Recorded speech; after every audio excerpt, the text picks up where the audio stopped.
Students good morning, कैसे आप लोग।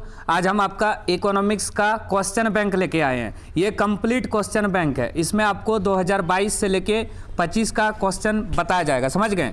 और ये साइंस, आर्ट्स, कॉमर्स सबके लिए बहुत ही महत्वपूर्ण है। और एक चीज़ आपको याद रखना है, पिछले साल का लगभग 50% क्वेश्चन रिपीट होता है आपका एग्जाम में, समझ गए। चलिए अब क्वेश्चन नंबर 1 से शुरू करते हैं। पहला क्वेश्चन, अर्थशास्त्र का जनक या पिता कौन है? तो एडम स्मिथ है।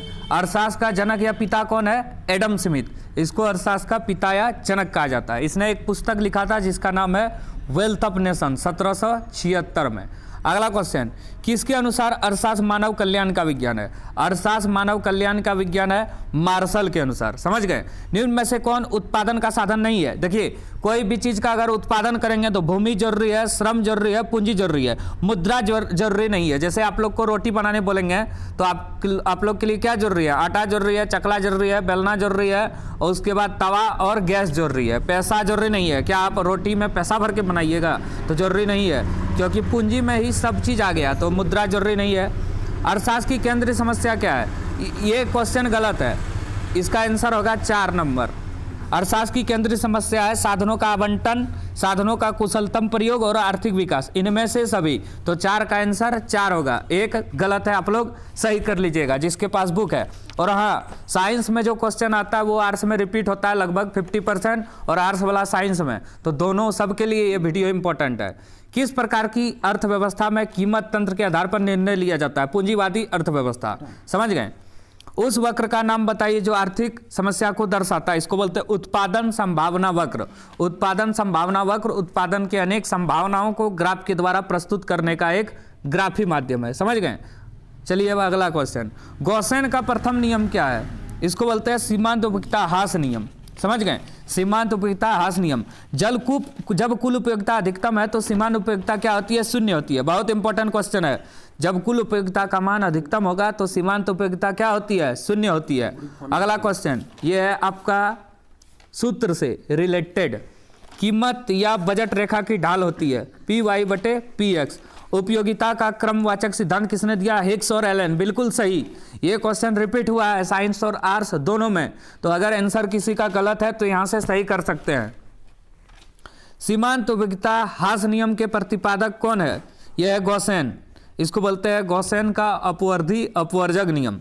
मांग वक्र की समानता ढाल होती है ऋणात्मक होती है, बाएं से दाएं नीचे की ओर। क्योंकि ऋणात्मक क्यों होती है? क्योंकि वस्तु का कीमत बढ़ेगा तो मांग घटेगा, कीमत घटेगा तो मांग बढ़ेगा, इसलिए ऋणात्मक संबंध होता है। ये भी क्वेश्चन आ सकता है, तो याद रखिएगा ऋणात्मक।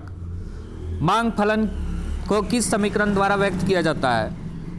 dx बराबर फैक्टर ऑफ कुछ भी हो सकता है यहाँ, p प्राइस। मूल्य वृद्धि से गिफिन वस्तुओं की मांग होती है, बढ़ती है। मतलब समझिए, कुछ वस्तु ऐसा होता है जिसका प्रयोग उपभोक्ता अपनी आय कम रहने के कारण करता है, लेकिन जैसे उसकी मांग बढ़ जाती है तो वो उस वस्तु का त्याग कर देता है, तो उसको बोलते हैं गिफिन वस्तु। पुनः जब बहुत अधिक मूल्य का वृद्धि हो जाता है तो आदमी सस्ता वस्तु खरीदने लगता है, तो गिफिन वस्तु की मांग बढ़ जाएगी जब बहुत अधिक मूल्य का वृद्धि होगा। मांग में कमी के क्या कारण है? तो आय में कमी हो सकता है, क्रेता की संख्या में कमी हो सकता है, उपभोक्ता की रुचि में कमी। तो इनमें से सभी। अगर कोई चीज़ पहले बिक रहा था ज़्यादा और उपभोक्ता की आय घट जाए तो वो कम बिकेगा, फिर क्रेता खरीदने वाला कम हो जाएगा तो कम बिकेगा, रुचि नहीं रहेगा कोई भी चीज़ में, इंटरेस्ट नहीं रहेगा तो वो कम हो जाएगा। तो इनमें से सभी। मांग की लोच होती है, तो मांग की लोच जो होती है ये गुणात्मक मांग को दर्शाता है, समझ गए। अब चलिए आगे। विलासिता वस्तु की मांग होती है अत्यधिक लोचदार। इसका मतलब हुआ अगर कोई चीज़ सिर्फ शौक पूरा करता है और उसकी कीमत अगर बढ़ जाए तो उसकी मांग कम हो जाती है, मतलब ये अत्यधिक लोचदार होती है। जबकि बेलोचदार वस्तु होता है जीवन के लिए आवश्यक वस्तु, जिसका अगर कीमत बढ़े फिर भी उपभोक्ता उस वस्तु को खरीदता है। अगला देखो, आवश्यक वस्तुओं की मांग की लोच होती है। आवश्यक वस्तुओं की मांग की लोच जो होती है, ये देखिए, ये जो क्वेश्चन है 18 नंबर, इसका आंसर 1 से अधिक हो सकता है, लेकिन यहाँ पे दिया नहीं है। शून्य भी होगा, 1 से कम, 1 से कम होता है, तो 1 से कम 0 भी तो है, तो दोनों सही है, 1 और 4। 1 नहीं रहे तो 4 को टिक मारना है, समझ गए। उत्पादन फलन, कोई भी चीज़ का उत्पादन करेंगे तो फैक्टर ये डिपेंड करता है ABCD। मतलब देखिए, अगर इसको इस तरह समझिए, अगर हम चाट खा रहे हैं, ठेला पे खाएंगे तो 30 रुपया में मिलता है, और अगर यही रेस्टोरेंट में खाएंगे तो 50 में मिलेगा। क्यों मिलेगा? क्योंकि चाट में सिर्फ परिवर्तनशील लागत है, जबकि रेस्टोरेंट में किराया है और भी बिजली है, इस सब का भी स्थिर साधन को भी जोड़ के प्राप्त किया जाता है। समझ गए आप लोग? चलिए आगे देखते हैं। ये क्वेश्चन रिपीट हुआ है फिर से। मुद्रा होगा इसका आंसर, जो उत्पत्ति का साधन नहीं है, भूमि है, श्रम है, पूंजी है। समझ गए? अब आगे देखिए। परिवर्तनशील अनुपात का नियम संबंधित है अल्पकाल से। अल्पकाल में हम लोग परिवर्तन कर सकते हैं, जबकि दीर्घकाल में जो है एक लंबे समय अवधि होता है। चलो अब आगे देखो। परिवर्तनशील अनुपात का नियम संबंधित है, ये अल्पकाल से ही होगा। उत्पादन में वृद्धि के साथ कुल लागत तथा कुल स्थिर लागत का अंतर होता है, बढ़ता जाता है। ये बहुत इंपॉर्टेंट क्वेश्चन है, 23 नंबर, ये एग्जाम में आएगा ही। टीसी बराबर टीवीसी प्लस टीएफसी, ये क्वेश्चन है। अगर टीवीसी पूछे तो टीसी में टीएफसी घटा दो, यहाँ पे है। आगे देखो। उत्पादन की 5 इकाई, देखो आ गया, हम जो अभी तुरंत बताए उसका न्यूमेरिकल आ गया। उत्पादन की 5 इकाई की औसत स्थिर लागत 20 है, मतलब 100 रुपया, और 5 इकाई की औसत परिवर्तन लागत 40 है, 5 × 20, 200 रुपया टोटल हुआ खर्चा। तो टोटल खर्चा कितना हुआ? स्थिर परिवर्तनशील 300, कितना उत्पादन प्राप्त हुआ? 5 इकाई, तो 60 रुपया प्रति यूनिट कीमत हुआ इसका। तो 4 नंबर इसका आंसर। फर्म का लागत निम्न में से किस शर्त को पूरा करता है?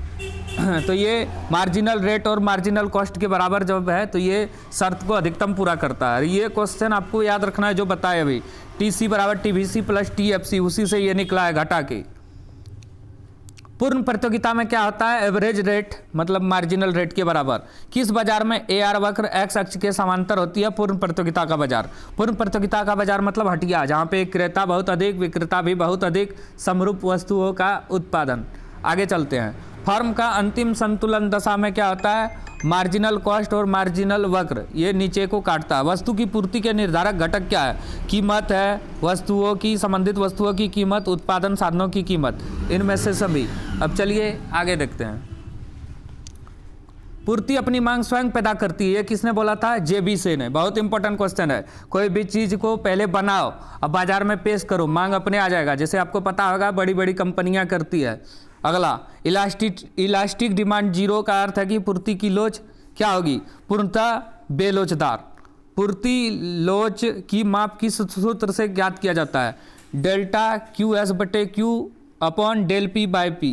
बाजार की क्या विशेषता है? एक क्षेत्र है, क्रेता और विक्रेताओं की उपस्थिति है, तो इनमें से सभी होगा। वैसे भी 90% क्वेश्चन इनमें से सभी वाला सही होता है।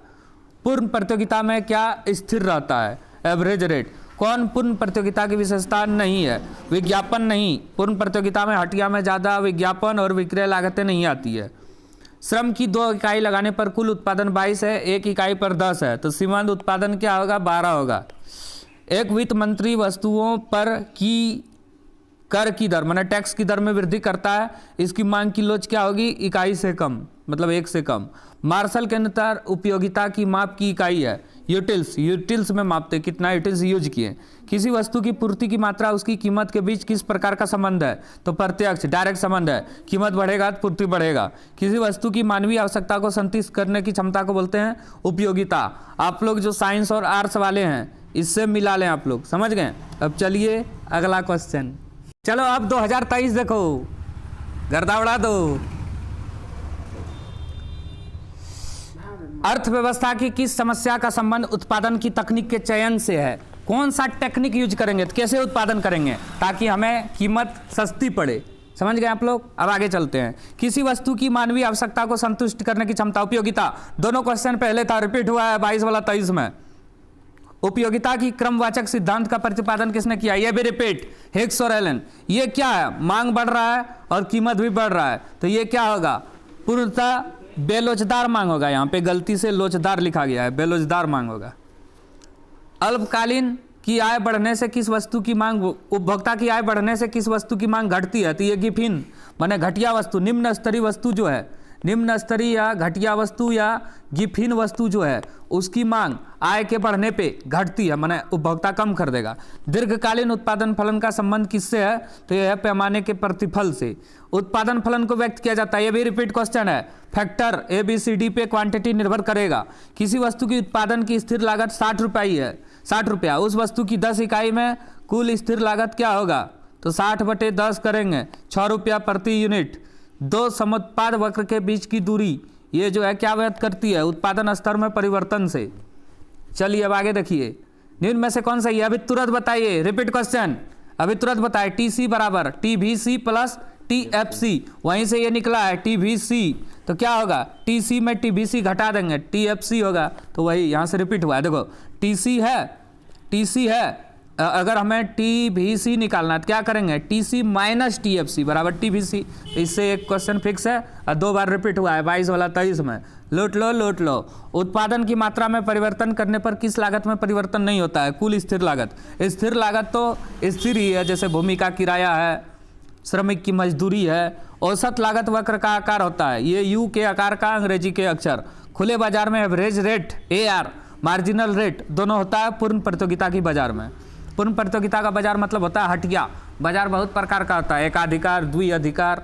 निम्न में से किस बाजार में विभेदीकृत वस्तु का उत्पादन होता है, विभेदीकृत वस्तु का उत्पादन एकाधिकार बाजार में होता है, जबकि पूर्ण प्रतियोगिता का बाजार में समरूप वस्तु का उत्पादन होता है, माने एक जैसी वस्तु।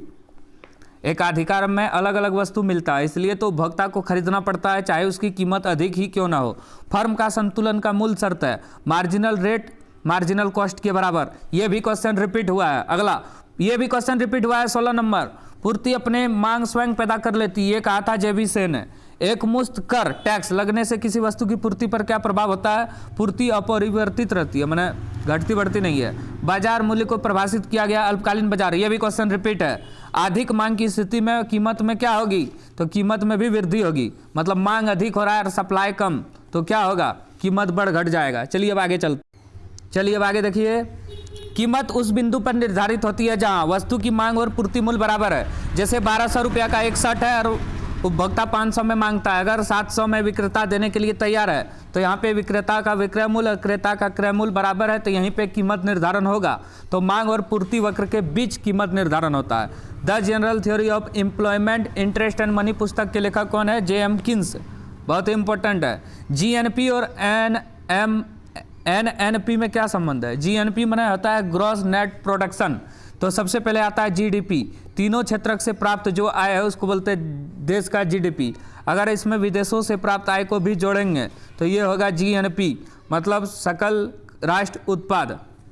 तो NNP क्या होगा, GNP में घिसावट लागत को घटा देंगे। तो स्टॉक चर का एक उदाहरण है पूंजी, वो स्टॉक में करके रखते हैं पूंजी। राष्ट्र आय के आकलन में किसी वस्तु या सेवा का एक से अधिक बार शामिल करना, दोहरी गणना हो जाता है इसको, दोहरी गणना। राष्ट्र आय में किसी वस्तु की गणना एक से अधिक बार जब करते हैं। निम्न में से किस वस्तु के निर्माण में गेहूं एक मध्यवर्ती वस्तु है, चाहे आप ब्रेड बनाएं या बिस्कुट बनाएं या चपाती बनाएं, तो ये आपका गेहूं हो गया। मुद्रा का कार्य क्या है, मुद्रा का 2 कार्य है, एक प्राथमिक कार्य एक गौण कार्य। प्राथमिक कार्य मुद्रा विनिमय का माध्यम है, मूल्य का संचय है, तो इनमें से सभी होगा मुद्रा का कार्य। किसने कहा मुद्रा वह है जो मुद्रा का कार्य करे, ब्रिदर्स, पूरा नाम है हार्टर ब्रिदर्स, इंपॉर्टेंट है। भारत का एक केंद्र बैंक है RBI, reserve bank of India या भारतीय रिजर्व बैंक। इसकी स्थापना हुई थी 1 अप्रैल 1935 को। RBI का काम भी है कि नोट जारी करना, सरकार का बैंक, बैंकों का बैंक, ये सब काम है, जबकि हम लोग जहाँ पैसा रखते हैं वो व्यापारिक बैंक है। राष्ट्र बैंक का मुख्य कार्य अभी तुरंत बताए, इनमें से सभी 1 रुपये के नोट को छोड़ के, 1 रुपये के नोट को छोड़ के बाकी सभी प्रकार के नोट को RBI जारी करता है। 1 रुपये के नोट को वित्त मंत्रालय जारी करता है। उपभोग फलन C बराबर A + BY में A क्या है, ये क्या है, A मतलब स्वायत्त उपभोग है, वही पूछा है, मतलब इसमें स्वायत्त उपभोग क्या है, तो A है। मंदी वह अवस्था है जब अर्थव्यवस्था में क्या होता है, रोजगार और उत्पादन सबका स्तर गिर जाता है। किसी अर्थव्यवस्था में MPS का मान 0.2 है, तो गुणक का मान क्या होगा, 5 होगा। कैसे बनाएंगे हम, 1/1 - 0.2, तो 1/1 में 0.2 घटेगा तो 0.8, इसको उड़ाएंगे 10/2, नहीं इस तरह नहीं बनेगा, ये 1/MPS होता है गुणक के बराबर, तो 1/0.2 ये उड़ेगा तो 10/2 मतलब आया 5। कितना आंसर आया, 5। आगे देखिए, ये इंपॉर्टेंट है, यही दोनों फार्मूला से कुछ भी आए एग्जाम में बनेगा। निवेश गुणक 1/MPS या 1/1 - MPS, यही है निवेश गुणक। तो इनमें से दोनों। निवेश के निर्धारक घटक कौन है? पूंजी की सीमांत क्षमता, ब्याज की दर। तो उपयुक्त सभी, मतलब 1 और 2 दोनों। निम्न में से अप्रत्यक्ष कर क्या? अप्रत्यक्ष कर मतलब वस्तु और सेवा कर, तो ये दोनों होगा। राजस्व व्यय और राजस्व प्राप्ति के अंतर को राजस्व घाटा कहते हैं। देखिए यहाँ पे दिया है। विदेशी विनिमय दर का निर्धारण होता है, तो विदेशी विनिमय बाजार में मांग और पूर्ति द्वारा। व्यापार संतुलन का अर्थ है वस्तुओं का आयात और निर्यात मूल्य बराबर है। इनमें से कौन सा मद भुगतान संतुलन के चालू खाते का एक घटक है? तो ये है वस्तु का निर्यात। भुगतान संतुलन में असंतुलन का निम्न में से कौन आर्थिक कारण है? तो व्यापार चक्र। ठीक है, ये 2 सेट हो गया आप लोग को, इसको देख सकते हैं आप लोग, समझ गए? ठीक है, धन्यवाद।